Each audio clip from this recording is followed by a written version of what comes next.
সনাতন, তুমি সনাতনের একটা কলঙ্ক। তুমি কেন জন্ম নিয়েছো সনাতন?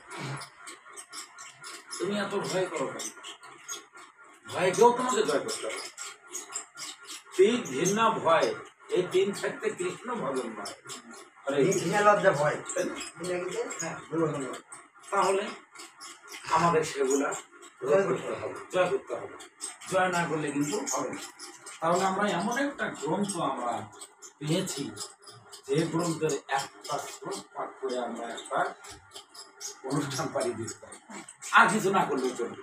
এই শ্লোকটা পাঠ করলাম, হাতে একটু তালে দিয়ে একটু কৃষ্ণ নাম বললাম।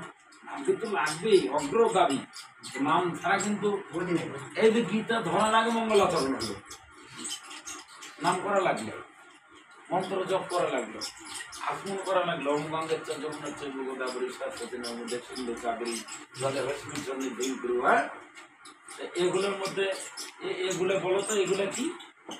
এক ওমের মধ্যে ব্রহ্মা, বিষ্ণু, মহেশ্বর। তো আমরা যখন সাধু হয়ে যাই তখন অনেকজন অনেক ধরনের কথা বলি। আমি দুর্গা পূজা করি না, আমি কালী পূজায় যাই না, এটা করি না, ওটা করি না, হিন্দু ধর্মের গ্লানি না, আমার তা করা যাবে না। যদি গ্লানি যদি করি, তাহলে এই যে ওমের মধ্যে ব্রহ্মা আছে, বিষ্ণু আছে, মহেশ্বর আছে। গঙ্গে একটা দেবতা না, তার নামকরণে নদী। হ্যাঁ, যমুনা চৈব গোদাবরী সরস্বতী নর্মদে সিন্ধু কাবেরী জলে ভস্মী সবগুলো দেবতা। তাহলে আমি এনাদের স্মরণ করে গঙ্গা আহ্বান করে পুষ্টি করে তারপর তো আমি গোবিন্দ পূজায় যাচ্ছি। আরে আজকে আমি দেবতা নিন্দা করবো কেন? তাহলে আমি কোথাও ভুল করতেছি। সরাসরি পবনদেব আসেনি, আমরা প্রাকৃতিক সাহায্যে আমরা পবনদেবকে আনছি। এটা বাতাস লাগতে পারে, এই বাতাস বন্ধ হলে তো গাড়ি চলবে না। হ্যাঁ, এই চলবে এই তুমি মনোরথের সারথি হইয়া তুমি দাও এসে আমায় চরন্তরি, এসো হে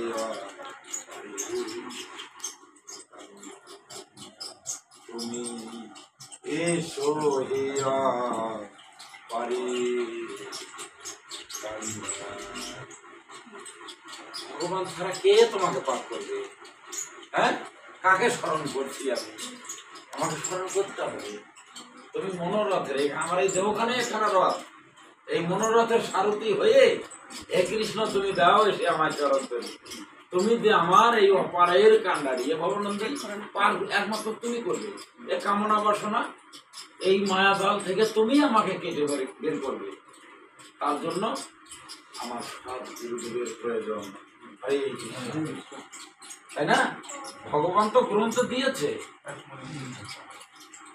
কিন্তু গুরু হচ্ছে বর্তমানে। ভগবান অনুমান ধরতে চাইলে পারবো না, এই গুরুদেবের কাছ থেকে ধরার বিধি ব্যবস্থা করে নিতে হবে। হ্যাঁ, কাকা সই লাগবে, তাছাড়া কিন্তু অ্যাকাউন্ট খোলা হচ্ছে না। তাহলে তোমার ভগবান শ্রী কৃষ্ণ ধরতে যাবে, তুমি মহাপ্রভুকে ধরতে যাবে। গুরু ছাড়া তোমার ওই ধরার বিধি ব্যবস্থা কেউ দিতে পারতেছে না। তাহা কেবল গুরুর কাছে আছে, তাই গুরুদেবের কাছে আশ্রয় আমাকে দিতেই হবে। যার যার গুরু সেই ভজনা করবা।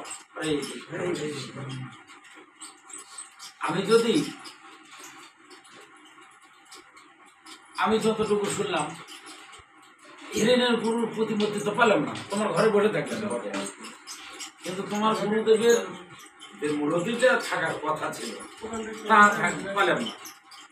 হ্যাঁ, তো আছে অন্য কারো, তবে নিজ নিজ সন্ধান করো।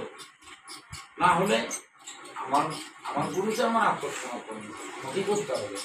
অন্যখানে করলে কিন্তু হবে না, তাই না? তাহলে আমার গুরুর মাধ্যমে আমি গৌরাঙ্গ ভজন করবো, আমার গুরুর মাধ্যমে আমি কৃষ্ণ প্রাপ্তি হব, এটাই আমার আশা। আমার গুরু ছাড়া আমাকে কেউ দিতে পারবে না।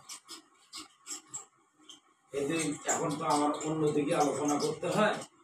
মুরগির বাচ্চা শোনেন, দুইটাই একই বাসা, মুরগি ফুটেছে, এটার নিচে 10টা ডিম, ওটার নিচে 10টা ডিম, হ্যাঁ ওষুধ দিয়ে ফুটেছে, একই জাতের, অথচ এর বাচ্চা দেখলে ওই রাগি চলে যাচ্ছে।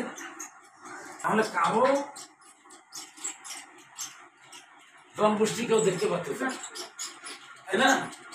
তাহলে তোমার গুরু অগ্রগামী, তোমাকে নিয়ে যতদূর যাওয়া প্রয়োজন তাহা যাবে তোমার।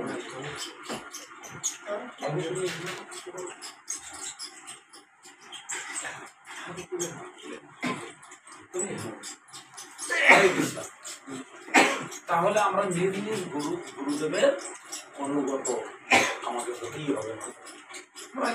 যেখানে আমরা মন্ত্র নিয়েছি, আর এই কলিযুগে আমরা যত কথাই বলি, চুক্তিমালাটা কিন্তু লাগবে,